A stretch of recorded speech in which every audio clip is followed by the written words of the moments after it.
املی کے چٹخارے۔ مجھے اچھی طرح یاد ہے کہ ہمارا پرائمری اسکول بازار کے بیچوں بیچ واقع تھا، جس کی ایک بہت بڑی فضیلت املی تھی۔ آج کل کی بچیاں شاید اس نعمت سے محروم ہیں، کیونکہ املی اس قدر آسانی سے دستیاب نہیں۔ ہمارا بچپن تو اس کے چٹخارے لے لے کر گزرا ہے۔ وجہ صرف یہ ہے کہ ہمارے اسکول کے قریب ہی تھوک کی دکانیں تھیں اور قریب رہنے والی طالبات ان دکانوں سے خوب واقف تھیں۔ ایک دفعہ اپنی دوست کو میں نے چپکے سے اپنے بیگ میں ہاتھ ڈال کر نکالتے اور اپنے منہ میں چسکارے لیتے دیکھا۔ میں اپنے گھر کی اکلوتی بیٹی تھی، لہٰذا ان چسکوں سے نابلد تھی۔ سادہ سا لنچ روز میری ماما بنا کر دیتی، جو کہ اس قدر لذیذ لگتا کہ بریک ہونے سے پہلے میں ختم کر چکی ہوتی۔ املی، candies, lease, Kurkure, packet food شاید اس وقت کے بچوں کی پہنچ میں نہ تھے، یا ہم بہت سادہ مزاج لوگ تھے، لیکن املی تو بس املی تھی۔ یہ اور بات کہ املی ہم نے کبھی خرید کر نہیں کھائی تھی۔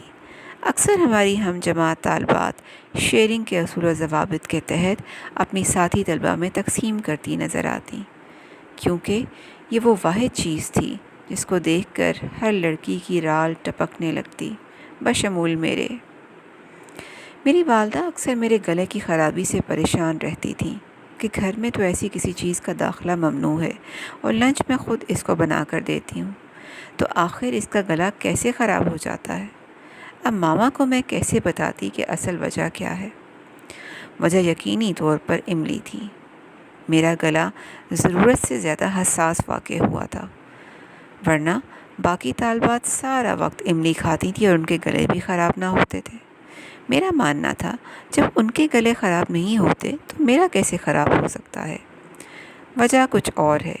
اسی عقیدے کو مانتے ہوئے میں ہر بار املی کے 2 سے 3 دانے کھا لیتی، لیکن پھر گھر آ کر بخار اور گلے کی سوجن کا شکار رہتی۔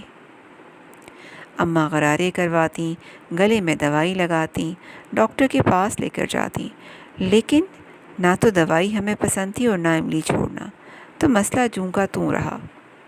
بار بار بیمار ہونے سے یہ تو سمجھ میں آ گیا کہ مسئلہ املی کھانے سے شروع ہوتا ہے، اور ہم نے سمجھداری کی سیڑھی پر پہلا قدم رکھا، یعنی املی کا استعمال کم کرتے کرتے ختم کر دیا۔ سمجھداری کی سیڑھی پر چڑھتے ہوئے علم ہوا کہ مسئلہ واقعی ہماری طبیعت کا ہے، جو کہ حساس واقع ہوئی ہے، اور ہم املی کھانے میں دوسری طالبات کا مقابلہ نہیں کر سکتے، لہٰذا بخار